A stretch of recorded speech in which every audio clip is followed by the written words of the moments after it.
Gurudev used to tell us that on his letterhead, when he was a younger Swami, that he had this printed, that he felt maybe for many, many years he wanted the whole poem. But toward the end, he just loved the last line. It's all for good. But it starts out by saying, God, you understand that you're speaking to God. Everything that happens comes through your manifestation and everybody around us. So no matter what happens in life, it's all God's work. It's all your name. Because you are the doer in every one of us. We're just instruments in God's hands. It's all your name. And you know what? It's all your form. Because you are manifesting through this being who's coming up with these ideas, with these words, with these actions. And you know another thing, God, I get to think life is your drama. We find it hard sometimes to be able to smile when we admit that life is a drama. Even Shakespeare said the whole world is a stage, and we're all actors on it. So it is God's drama. And you could say it's all your play, it's all your comedy. And sometimes you're saying that line and you say, I don't know, doesn't seem so much fun to me right now. But the last line says, and it's all for good. How many of you have ever gone through a situation that just remembering it right now, you realize, do you know what? My life would be totally different if that would not have happened. What a blessing it is that that happened at that time to me. It changed my life. Does anybody have a memory from the past that they could say, you know what? I haven't thought of it that way before, but tonight, just to bring it up makes me realize I'm glad that happened. Does anybody have an experience to share? No. Yes.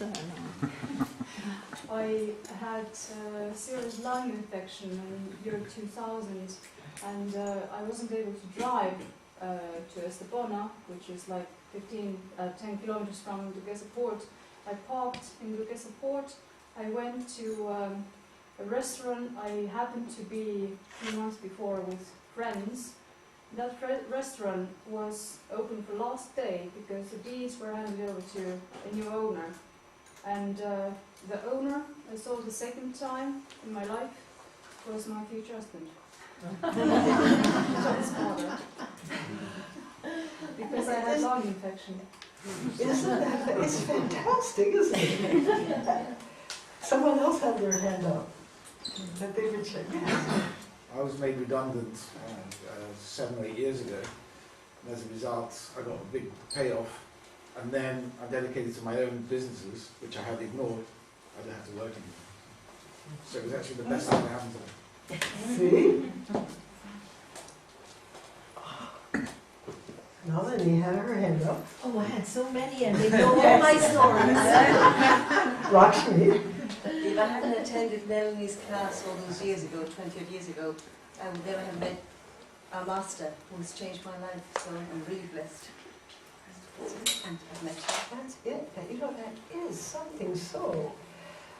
When you realize what things happen in your life. There was another situation, and I'm thinking it's happening so many times over the world, that people make plans, they buy a house, they settle down, they think, this is going to be it, and all of a sudden they lose their job. And the job that they were just in was fine, it was okay, but they're trying to find another job, and they keep looking for the job like they just had. And they meet someone who's has a little bit more insight and says, "Do you really like that work?" I said, "No, not really, but it pays well, and the hours are good. If you don't like it, why do you keep looking for this job? That's just like the one that you're very non-committal about. It's not like the favorite thing you would like to do. What would you really like to do?" And the man said, "At heart, I'm a landscape artist. At heart, I'm not a bookkeeper." He was working in a bank, and he had a good job. But he loved to be outside, and he loved to design gardens and decide of what to plant here and what to grow here, and that was his love. And the man said, "You've got to be kidding." And he said, "No, honestly, that is what I dream of doing. Why? Why are you so surprised?" And he said, "Well, I just heard from my friend in Cleveland today. He has a landscape business, and his main artist, who also, because he was such a fine professional person, he was also a person that went around the area and actually got to hands-on work with the garden that he was designing. It wasn't like somebody else do it. He got to do it. And the man just looked at me and said, "You're kidding." "No, he just called. This man left and he's looking for someone, and he asked me out in the Richmond area, would you look around? If you find anybody who is interested in doing this, would you let me know? I'll give you his number. Call him." Well, he went home and he told his wife that he was able to think of this, and the wife said, "No way. I'm not moving. We're 2 blocks from school. The children love school. They're very young. You've never been a landscape artist in our married life. I don't know what it's about. And Cleveland, I'm not moving to Cleveland." Well, the man said, I've got to go, just to see what it's like. He goes, the job is like a glove, and he couldn't believe it. So he goes home, he says, "Honey, please, you've got to come up and see this place." "No, I'm not interested, So he waits, comes back again, and asks her, "Please, just come. Don't even have to bring the children, so you know we're coming back. We'll just go for the weekend. I want you to see what a possibility this would be." Well, all right, she takes the weekend, goes, and falls in love with the place. He had discovered, through the owner of this place, about 4 or 5 houses to look at. And the owner had sent on the TV camera, whatever you call the computer, where you could take pictures. And the man knew one of those houses was his wife's dream house. So that was the first house. He said, "Well, there are plenty of places, honey, we can go to. Here's one of them. Let's go here and look at this one first." She saw the house. She couldn't believe it. She just burst out crying. "This is my dream house. Well, what are we going to do with the children?" "Well, honey, just 2 blocks down is the middle school for the older one, and 1 block behind us is the primary school. And I hear we're in a very good educational district. And she said, I can't believe this. I can't believe this. And he said, would you like to go home? You know, it's already Sunday afternoon. And she just fell in his arms and cried. I can't believe this. I was so opposing. You know what? It was such a good thing you lost your job. Because it brought all of this into experience. I can already see things that I can do also. Not only is it wonderful for the children, it's a whole new opportunity for you and for me. It's all for good. You see? All these plans that she would say, no, I'm not leaving, I don't want to take the children out of school, I don't know what it's like for you to be blah, blah, blah, blah, blah. And God is just laughing. You'll change. You'll change. Just wait a minute. I want you to get there and see what I have in store for you. So sometimes when we get too rigid in our plans that we make, in a very beautiful way, look how transforming that was for the individuals involved. It's transforming. It's not just change. Change is okay. But sometimes a change would just mean you go from here to here. Transformation means whatever I have within me is growing and blossoming. And the blossoming is what makes, you call that a change. But it's not so different. It's just a beautiful aspect of what you already were able to have, what was already in you. There was an opening given for you to develop. Transformation is a better word than change. And that is something that we want to, in a way, put into our activities and put into our daily life. The idea that everything that I try to put into my life should be an opportunity for transformation. Change is very uprooting. Transformation doesn't have to be uprooting. It's blossoming. It's so, in the Bharatanatyam, I don't know how many of you have ever seen the South Indian classical dancing, Bharatanatyam. You know, they use footwork. Yes, it's fantastic. But they use, with their hands, face, and body movements tell the story.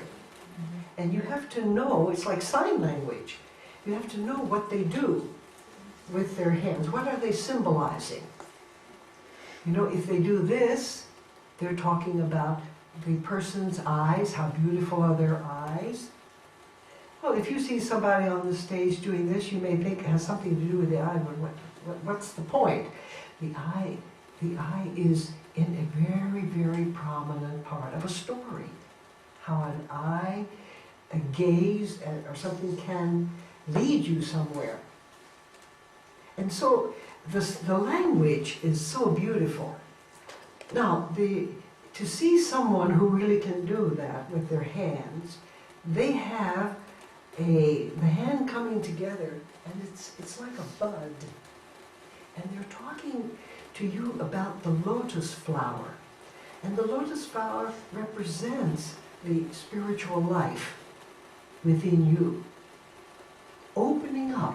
And those that they practice, I know their hands look like they're double jointed, but they come out and they slowly open up, and then they hold the fingers and the lotus flower opens like this. And you look at this and there's a transformation. You see this opening and closing and coming to life. Gurudev did this while the Lotus Shrine was being built. From his house, he had a camera set up that would take a picture every maybe 3 to 5 minutes. It would take a snapshot. And this went on for hours when they were doing certain parts of the shrine.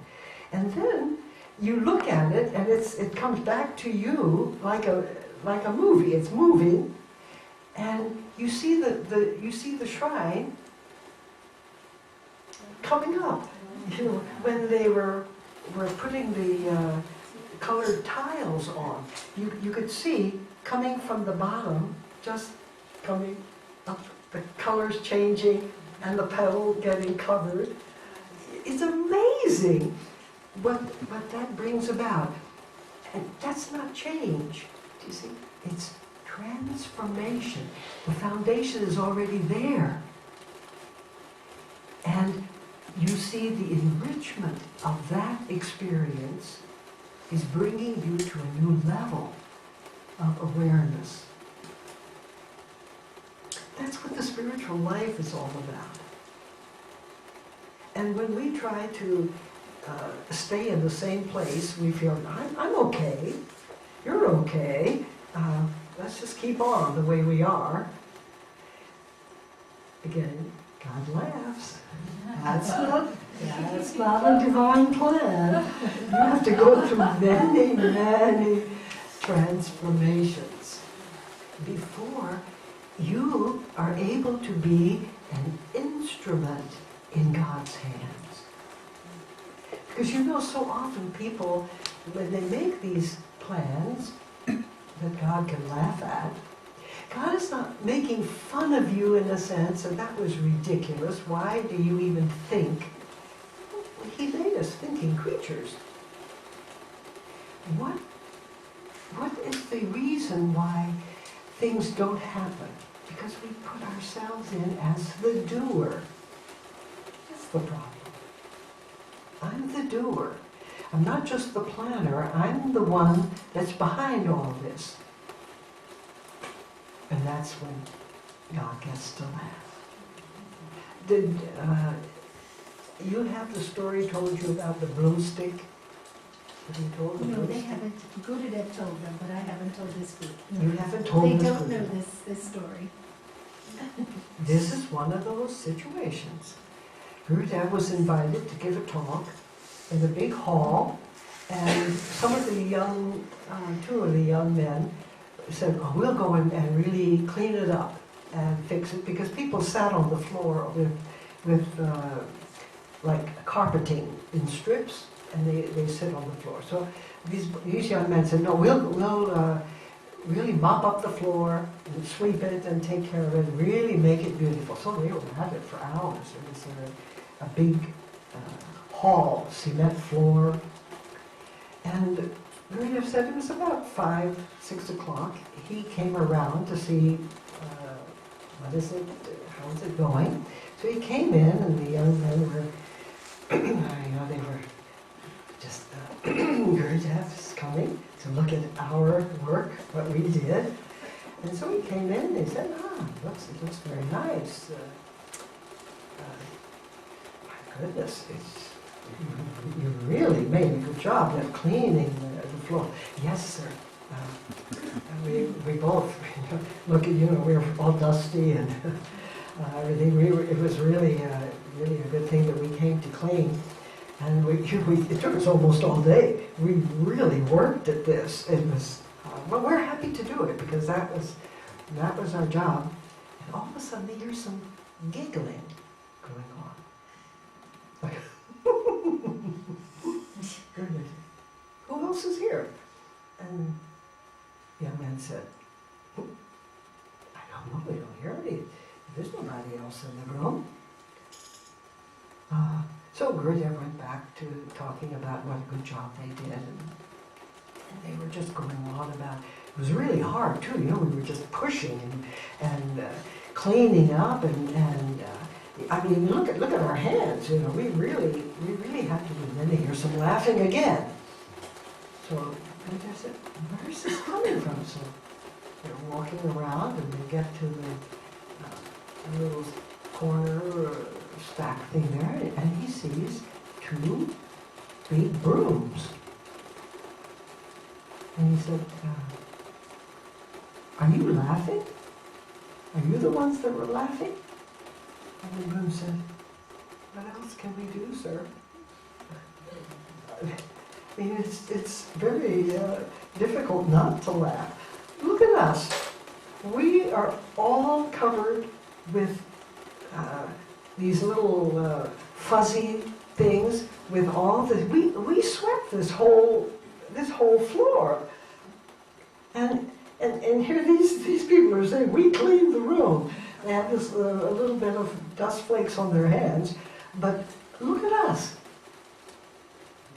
Without us, they would never have been able to clean the floor. They could have at least said we had good brooms. No. And Bernard said, yes, you really did a good job. Give honor, give praise where praise is due. And he said, brooms were my guru. He said, everything can teach us something. How to be honest, how to be aware, observant. He said, that broomstick was my teacher. You have to think of yourself as an instrument in the hands of God. Try to do what is the thing to be done, and do it the best way. Be the instrument that is able to be moved and used by the hand of the Master. It's a wonderful, wonderful way of learning different aspects of our spiritual life. Being aware. And in being aware, we find that so many things are made clear to us of why we are where we are, why we're doing what we're doing, why we know the people that we know, why we move on and get to know new people, and remember and keep in touch with old people that are not around us anymore. The whole thing starts to open up when you realize that you are here on this planet at this time, in this situation, with these people, with this background behind you, and the future ahead of you, which may or may not happen. How do we know how long we're going to be here? The past is the teaching arena. Isn't it difficult sometimes to remember that we have all the tests in life, and then we finally learn the lesson. Usually you learn the lesson first and then get a test to see how all your learning helped you to pass the test. But life works in the opposite way. You get tested, and then you have to, if I were more patient, if I would have been more aware, if I would have more interest and follow through on opportunities that come, I wouldn't have these difficulties. But see, the lesson comes after the test instead of the lesson coming first. But you know what?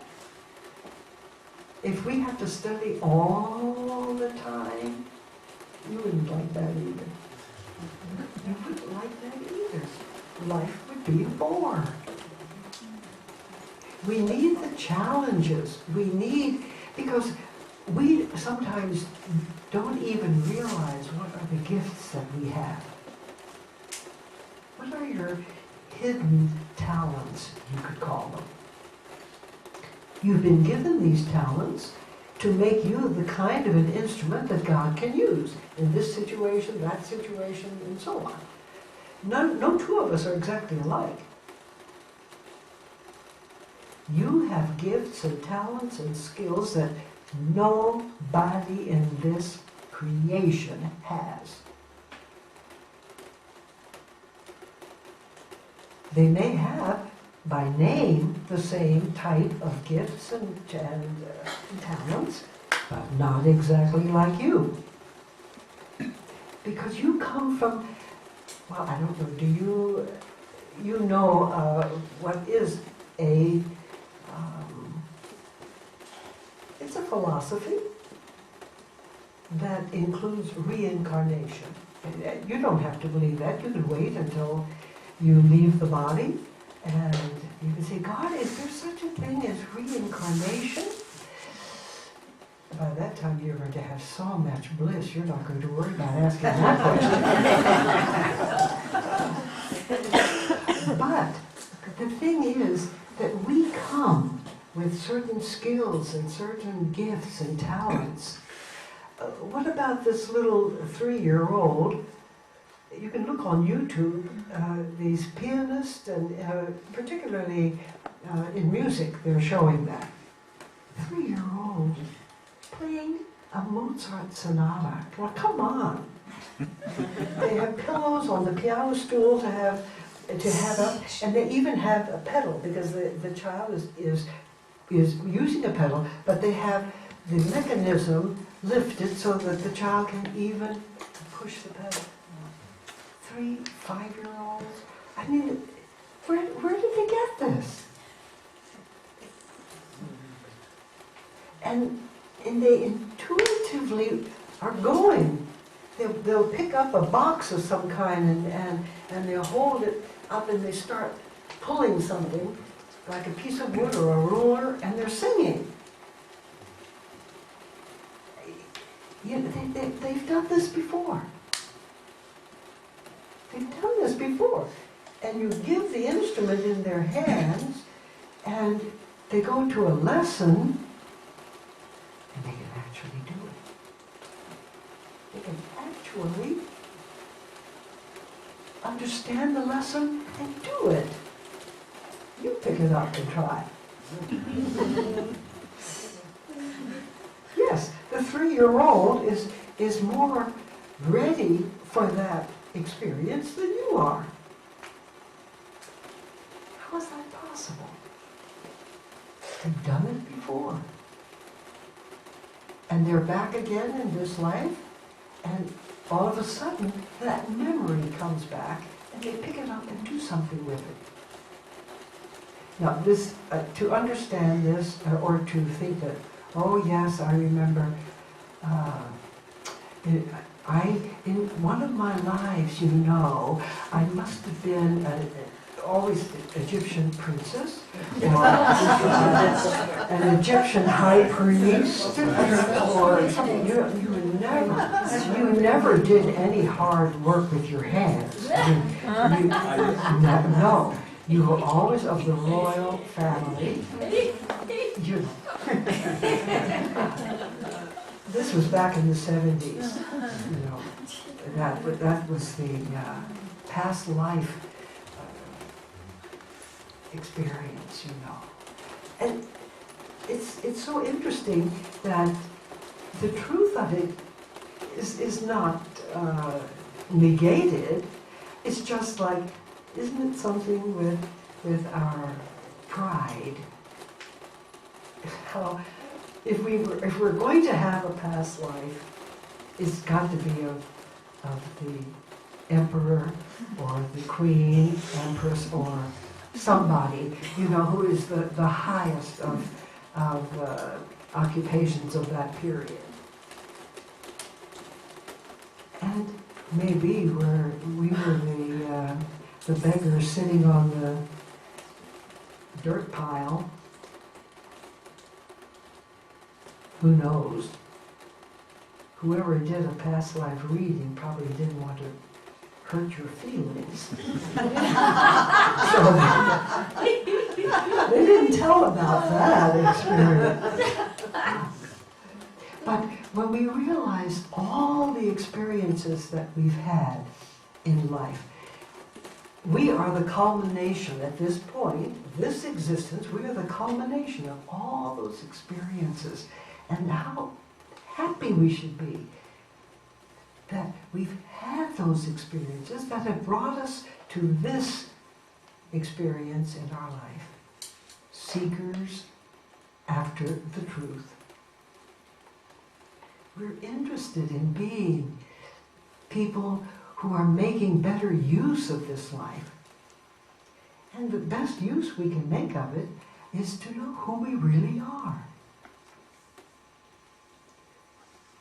I don't know if you've heard of the great theologian Teilhard de Chardin, but I love one of his quotes is that we are all divine beings having a human experience.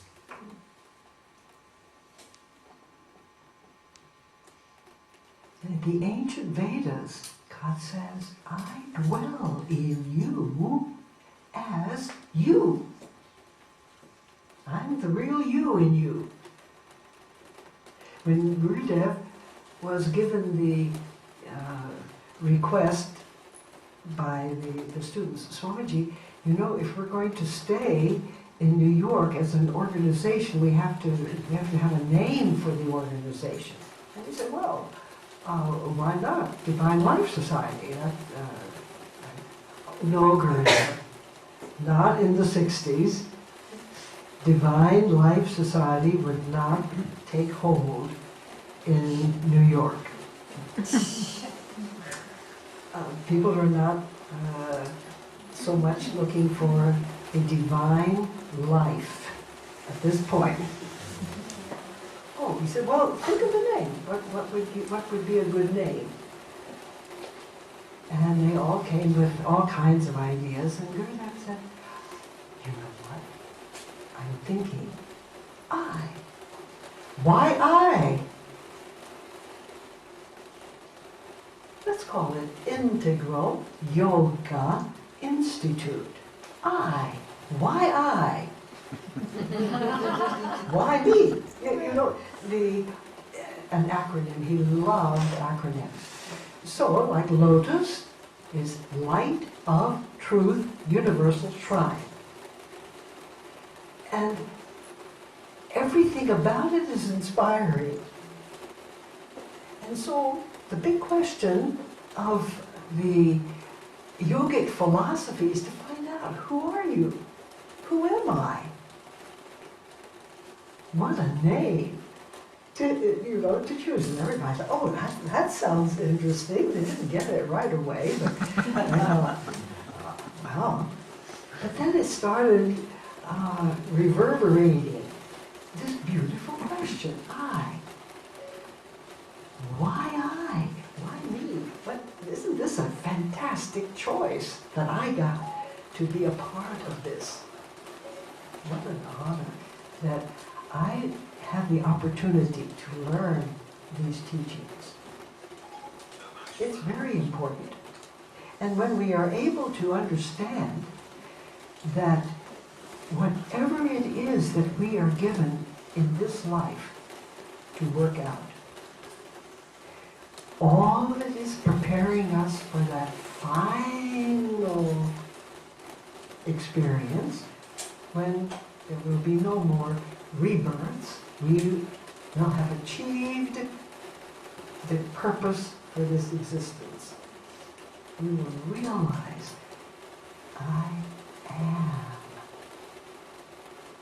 That's the real me. And when I realize that, God's work is finished with this human birth business. We don't have to try to find out who I really am, what I can really do. What is it in this life that makes it so precious? And as we become more interested in living life, we take the word live. How do you spell live? L-I-V-E. And you know, if you take that word apart, how many of it have you ever played the game where you're given a word and you're asked to make as many words out of the letters of this word that you're given? How many words can you make out of live? L-I-V-E. Evil. Veil. Vile.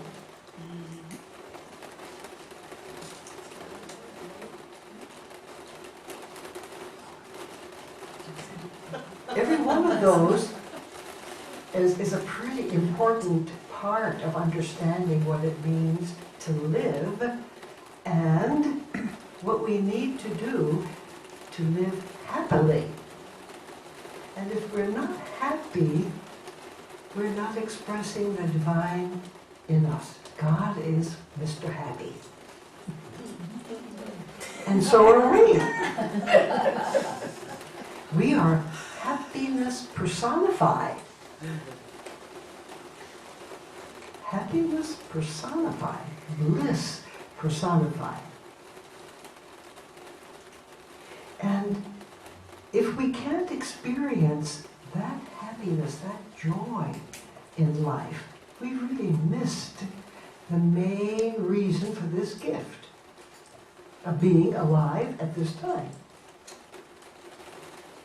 So, even in the Old Testament, when asked, what is it in life? You have so many choices of what to be and what to accomplish in life. And some people say, oh, I want to be a football player.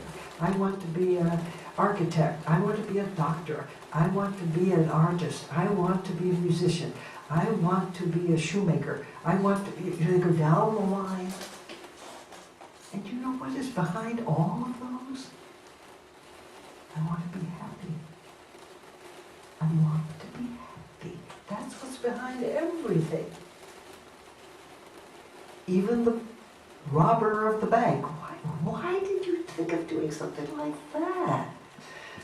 I want to be happy. What kind of a foolish concept of choosing to be a robber in order to be happy? I don't know how much experience in life you have to realize that's not going to get you anywhere. But everybody wants to be happy. And in the Old Testament they said, of all things, choose to live. All these other choices are going to end up in disappointment eventually, and they should. Because our main reason for even wanting to do those things should be, foundation should be to be happy. To, in that happiness, express that light of the divine in you. God shines through anyone that is doing what is their calling to do. You can't hide that light. It's a choice that we have to make. And all the evils that come up in our life, and we all have qualities that when they're misused, they really are pretty bad. But we don't have one quality in life that is not necessary. They're all necessary, but you've got to know how to use them. And really, I've used to express so often, you know, in most hands, the snake venom is poison. But you know what? Snake venom is one of the most powerful medicines and cures for illnesses that there is. But if you don't know how to use it, you kill somebody. If you know how to use it, you heal someone. You don't, but the gift of that venom, whatever is in it, God put it there in order to be a healing power. Do you realize that there are people in the jungle areas that know, our professors and our scientists are learning from these people who live in the jungles and know all the herbs and the plants and everything? They're great healers. And they tell these people, you have a degree from so-and-so, you know all of this, you've written 2 books and so on, but do you know, next to the poison ivy, there's another plant that grows that if you rub it, you don't get the poison ivy. It's the counter of the poison and the poison ivy. Here, you look at the poison ivy plant, you finally know how to recognize it, but you already have poison ivy, and you don't even know that the plant next to it, or within a foot or 2 of it, is your salve.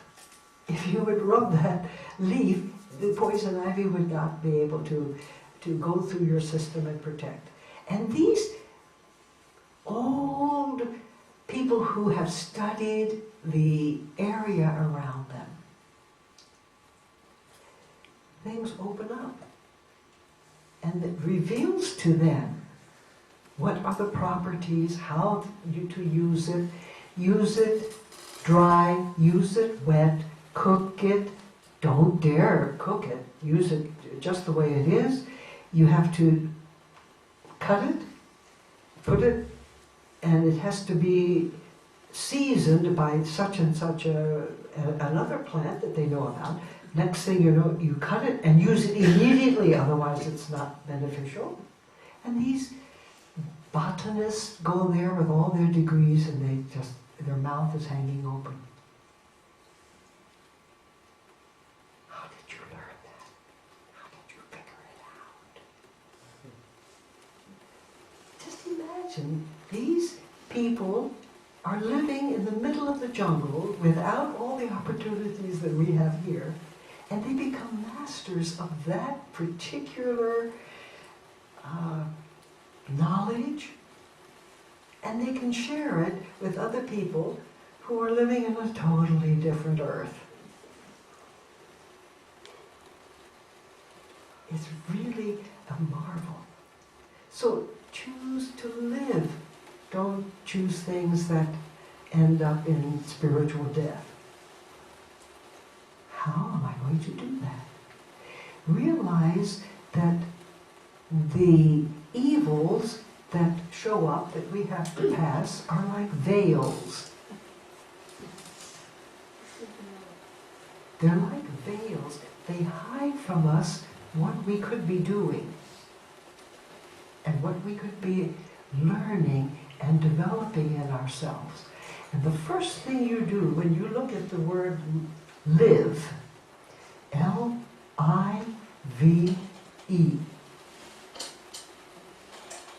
you say, I wonder what letter in that word could be a possibility of transformation in my life. What could I do? The I. Yes. If I could do something to the I in this word live, what could I do to that letter that would change the word into the word of life? What do I do to the I?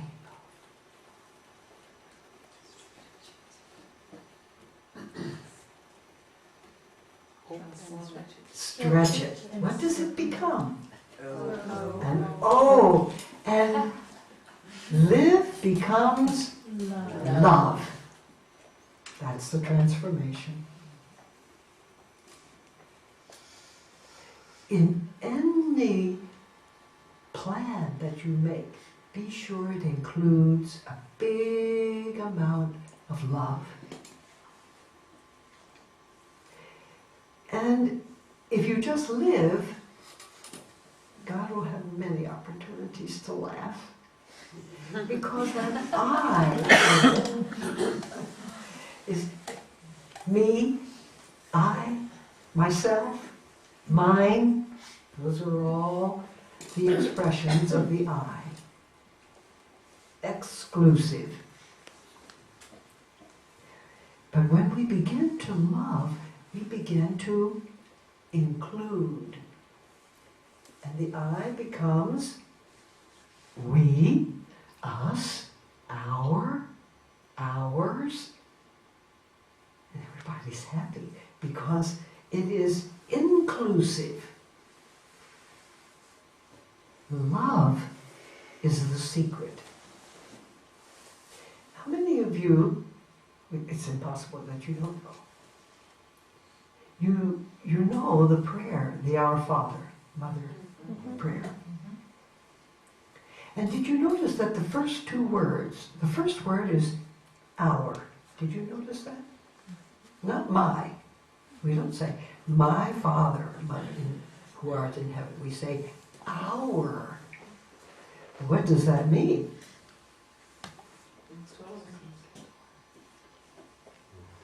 Father to all of us. Hmm? He's the Father to all of us. We're all sisters and brothers.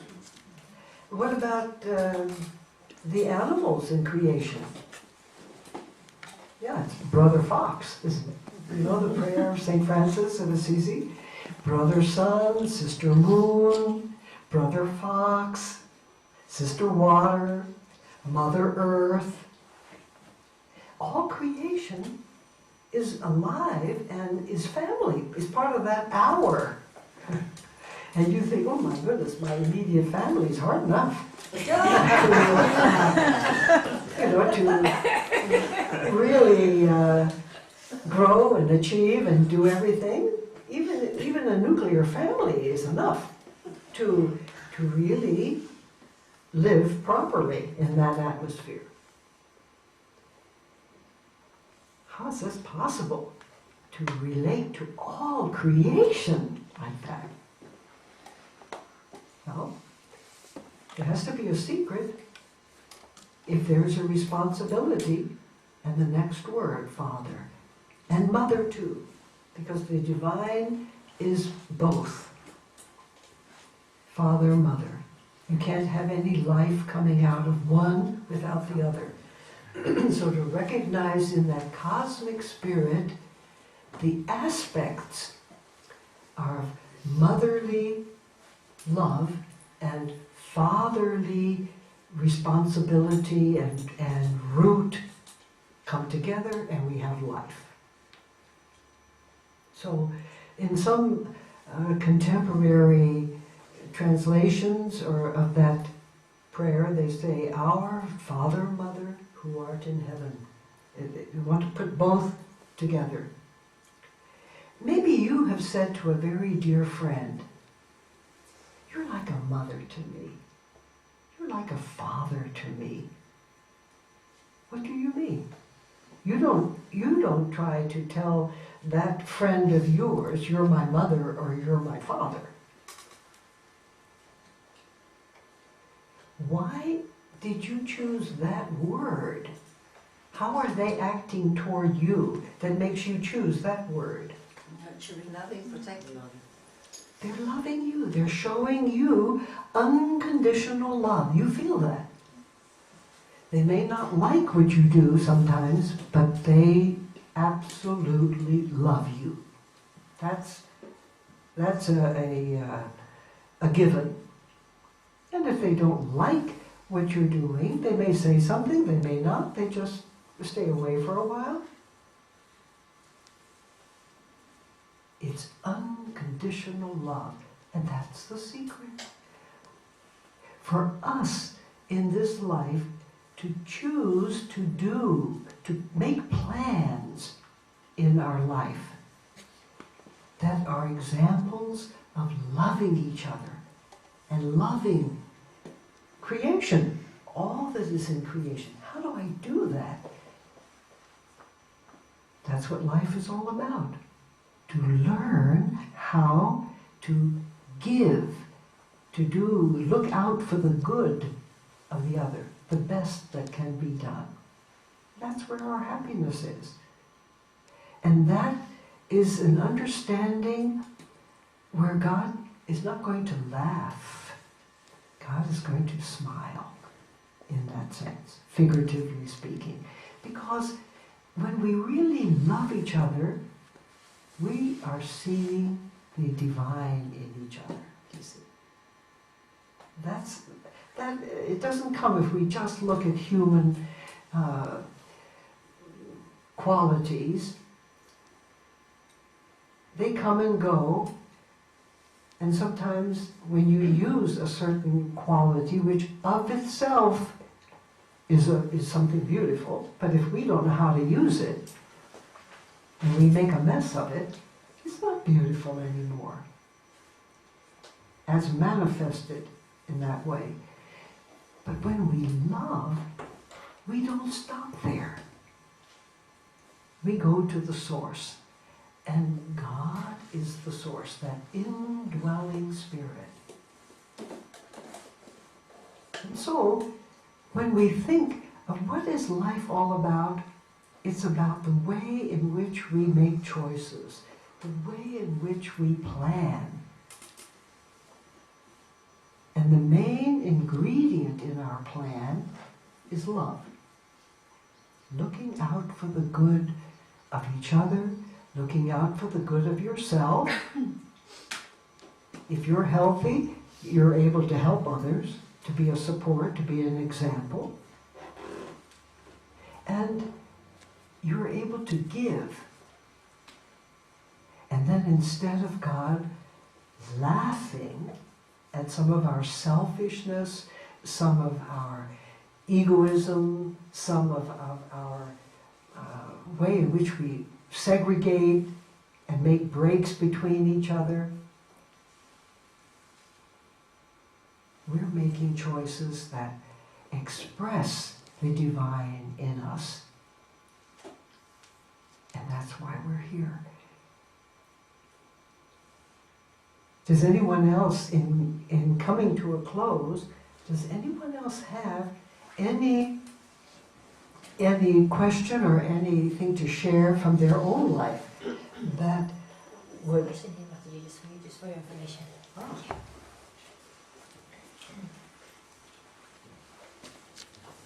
Is living in the flow opposite to planning? Well, it depends where the flow is going as to whether you want to live in the flow. Be sure that the flow is going in a good direction, going in a good way. Then you can go with the flow if it's heading in the right direction. And you can do plans.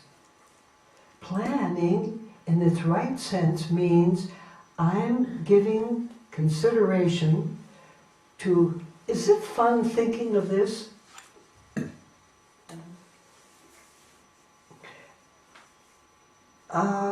If I choose to do this, is it going to be fun while I do it?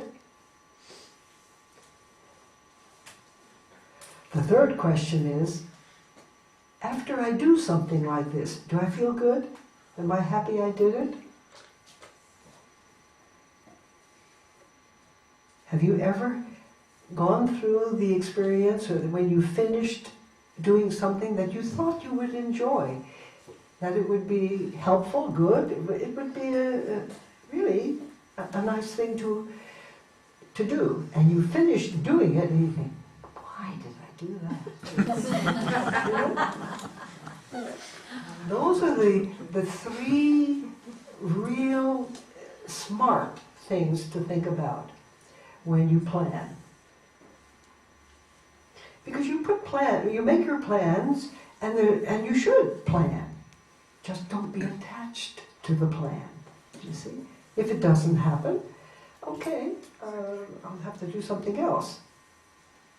And if it happens, you want to be sure that it was fun thinking about it, and it's going to be fun doing it, and I'm going to sure be happy I did it afterwards. Otherwise, when you plan, you have time to change your plan, right? You don't have to go through every idea that comes to you. So think of the good, the benefit that is going to come from whatever it is that you choose to do. Because when you ask the two questions in Karma Yoga, you've had many opportunities to hear about Karma Yoga, but hearing about it is not enough. When you have a class on Karma Yoga with Nalanie, you don't stop in what is Karma Yoga? What are its characteristics? Would you write a paper on it? No, get out there and do something. That is the test. You hear just enough that you can get out there and do something beneficial. And then you come back, oh, that was so much fun to weed the garden. You know, I've never weeded a garden. If I hadn't been helped with watching somebody who knows how, and see that I didn't pull up the plants that they just planted yesterday, because the yesterday little plants look like they are ready to be pulled today. They're limp, they've fallen over, they look like weeds. Have you seen that? Many times. So the novice at gardening would just go out and pull all of those out. And the gardener comes out and says, what did you do? We just planted, those are the plants we just put in the garden yesterday. So, if you are going to make plans of doing something, be sure that you have two questions answered. One, is this going to hurt anybody? No. Okay, that's a good start. The next question is a little deeper. Is this going to benefit anybody? Otherwise, why keep on planning? So going with the flow sometimes is just this, that's so fun. I don't know what I'm going to do. I'll just go with the flow.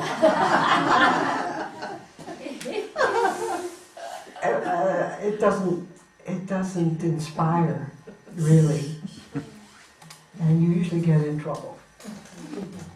So, if you are with good company and you have a purpose behind what you're doing and you've already figured out that whatever we do, if we go for a walk in the woods, it's going to benefit us. If we're going to cook a meal, it's going to benefit us. So, go with the flow. The group wants to do that. That's wonderful. But just be careful where the flow is taking you. It's a dangerous proverb to follow unless you go behind it and see where the flow is going.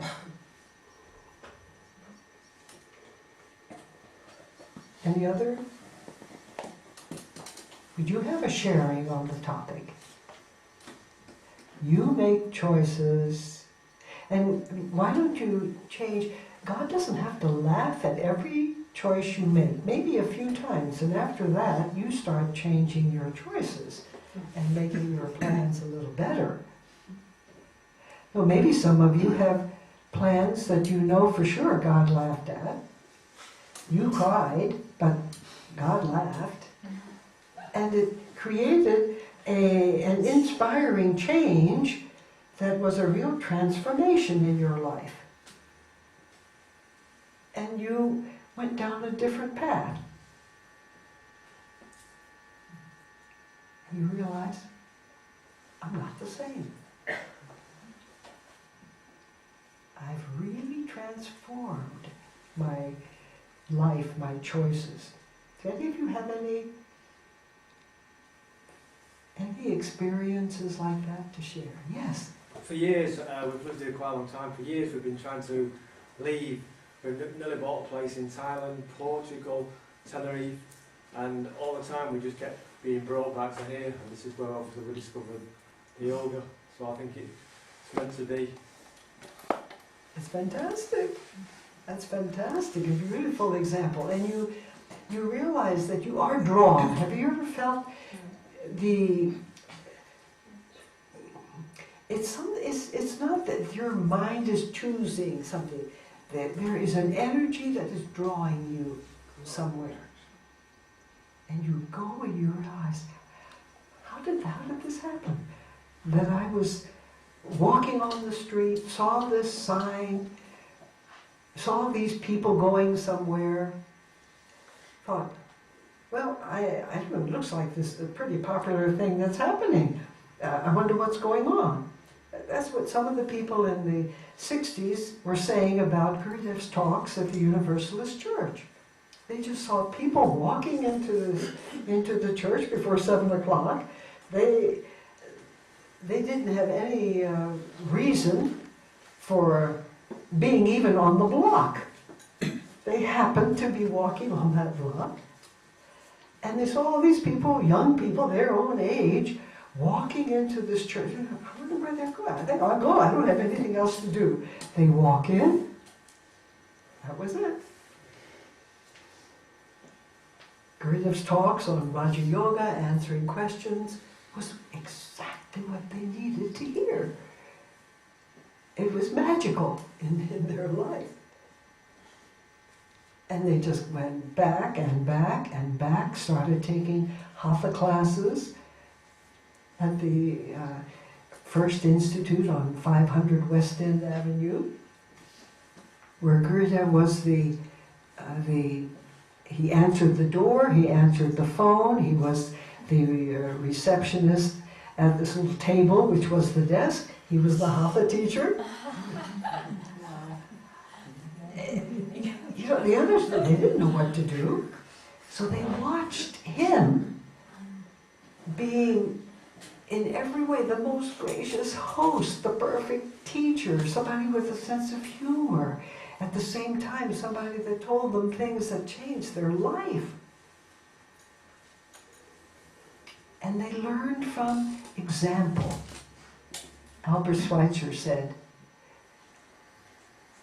example is one of the important ways of inspiring people.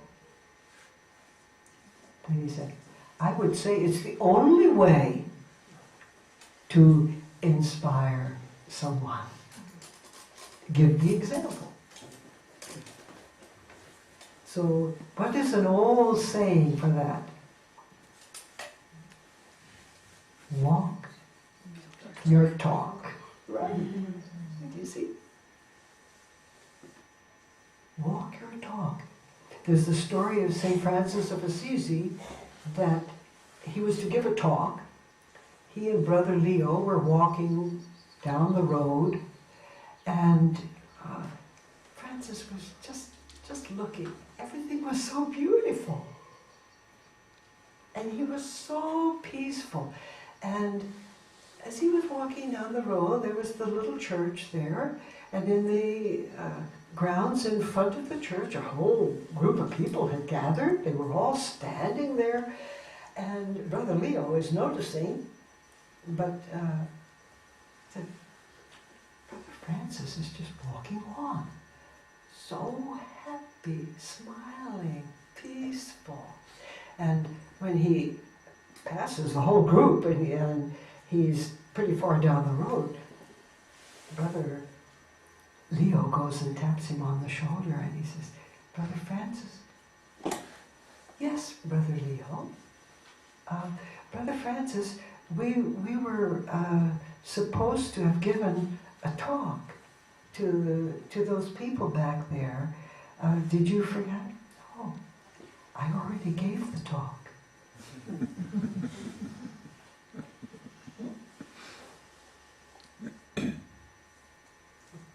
He emanated that peace, that happiness, that love. That example, Brother Leo was so excited to hear what he had to say and everything. He was not in the position to actually see Brother Francis walking. That was the sermon, the example, do you see? It's so beautiful. Does anyone else have? Yes. Did you? No. Some years ago, our daughter had just been born, and we were living on Mallorca, and we were feeling this pull that you're talking about, something, and we really wanted to do the best for ourselves and other people in life. So we said to Mr. Happiness upstairs, "You show us the way, we go." And so we quit the rental contract we had. So we had a limited time. We needed to go out. We didn't have any money really. We had 3 dogs, a newborn baby, 2 boys. And so we had absolutely no idea where we were going. Then we were sort of watching out for signs, like show us where are we supposed to go. And there was this tiny little village, the name of it, a tiny little village on the mainland. We lived on Mallorca at that time, called Frigiliana. And I didn't even know how to pronounce it because it was such a strange spelling, but that kept popping up again and again, and we were sort of like, is that where we're going? Anyway, about 2 weeks before we needed to be out of the house, I was called up by somebody I didn't really know, but he knew that I had been looking into the assassination of the Swedish Prime Minister for many years. So he asked me, would you mind coming here and give a talk to some people from Sweden about this? I said, fine, if you want me to, I'll go. So Kim came with me, or Kamala, with the baby, and we went up there. On the way up there, I said, I have this strong feeling that we're not going there because of this talk, there's something else happening. Anyway, I went up there was this group of old guys, and I gave a speech for an hour or so. And then afterwards, one of them said, this was really interesting. There's some other friends coming down. Would you be able to come back in a few weeks? And I said, I'm really sorry, but we're moving. I would be happy to, but we're moving. So he said, so where are you moving? I said, I don't know. But I think maybe we're going to a place called Frigiliana. And he said, Mike, Frigiliana, that's really weird that you mentioned Frigiliana. I have a friend who has a house for rent, and he called me a few days ago asking if he knew somebody who would rent it. So he said, would you like me to make a phone call? I said, I would love to. I heard Kim or Kamala fall off the sofa inside the He made the phone call. 5 minutes later, we had somewhere to move to. And that move later made us meet up with Nalanie, in a weird way. Isn't it? That is so true. That it's all for good. Do you see how that we brought up at the very beginning? If we can look back at things that happen, and if we're really looking out to do something that is good in life, we're not just me, myself, and I type thing. No, God, what is it that you would like to do through my life? I'm an instrument in your hands. And we follow that through, you realize that whatever happens in between brings you to that particular opportunity, and it works out. That's a beautiful sharing. Does anyone else have? Yes? Can that be, though, sometimes when you do things that might not exactly fit into the plan, but eventually maybe it will bring you closer to where you should be? Absolutely, that's life. Yeah. That's the ups and downs in life. Those are all the tests that you have all during life. Each one of them has a lesson.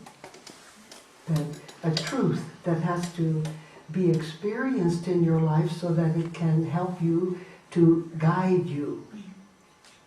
And there's sometimes a very circuitous route, but we learn all of these situations, if we're really looking through the right glasses, if our eyes are actually seeing what we're looking at, then everything is leading us to the goal of our peace, our happiness. That's God. God is love.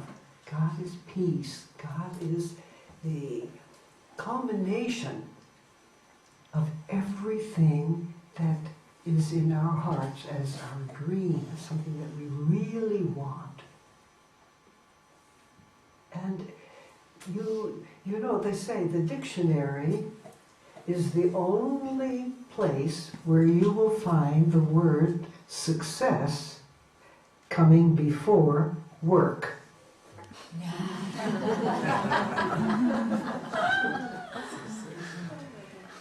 So when you think of that, just remember that if it's worth experiencing, it takes a little bit of work. It takes a little bit of effort and compliance. We have to allow that inner inspiration to work through us. That's why Gurudev said, what is the ashram? It's heaven on earth. How do you make it like that? His big gift to all of us was karma yoga. It's the biggest sandpaper. It's the biggest window to see what kind of a person you are, what kind of needs do you have to change the stereotyped person that you've been up to that point. How can I expand and grow? Work with others. It's not an easy thing. And you have the perfect guidance in the Guru.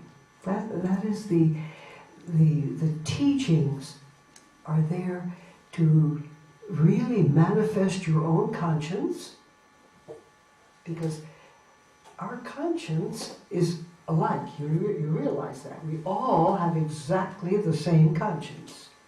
God told Moses that. Please, Moses, yeah, all right, I know you are excited. You say they're going to kill you if you go back down the mountain without some tablets. But he said it's not necessary. Everything that you are looking for, that you are trying to have as guidance, is already written in the heart of man. I'm not giving you something new. You're created with that. You know you shouldn't steal, you know you shouldn't lie, you know you shouldn't kill, you know you shouldn't be greedy, you know all that. Even the tiniest little child, seeing the cookie jar, is going like this.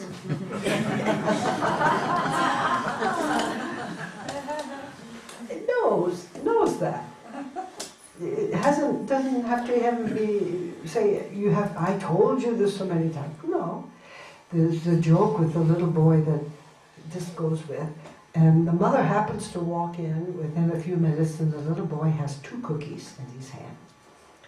And she says, "Darling, why didn't you wait for us? I made those cookies, we're going to get them tonight, and here you come out." And he said, "Mommy, God told me to take it." She said, "Oh, that's interesting. Why did you take 2? Because he said, "Take 1 for me, too."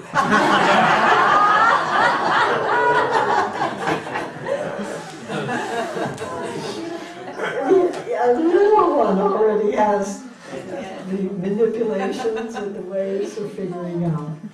Well, this has been so wonderful to be with you and to share the beauty of the yogic teachings of our beloved Gurudev, and I hope that you got at least one little idea that can help you to make your plans in such a way that God doesn't have to laugh, that God can just cheer. Go to it. And that is what we would like to close with, just a short meditative time.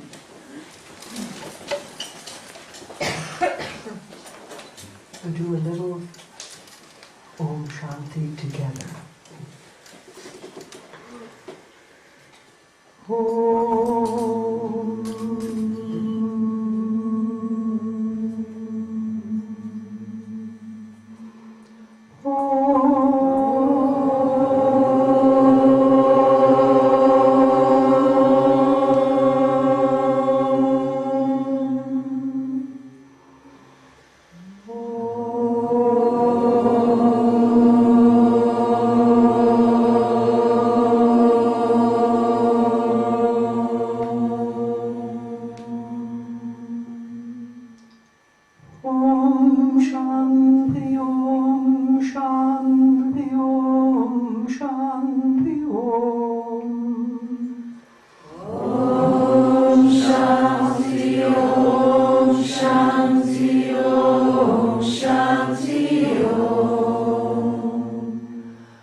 Loka samasta sukhino bhavantu.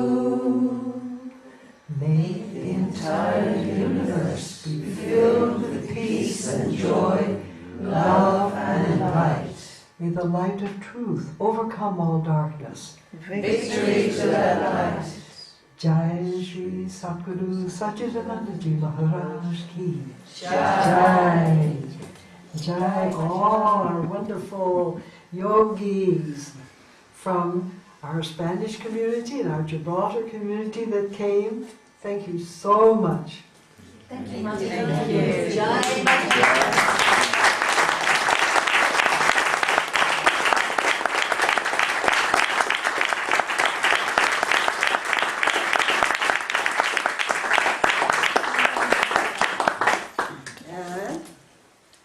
To share this with our beloved Nalanie, because without her love for Gurudev and her own teachings and growth, we wouldn't have this opportunity to be together. So it's such a gift. Thank you. So thank you. Guru Brahma, Guru Vishnu, Guru Devo Maheshwara, Guru Sakshat Parabrahma.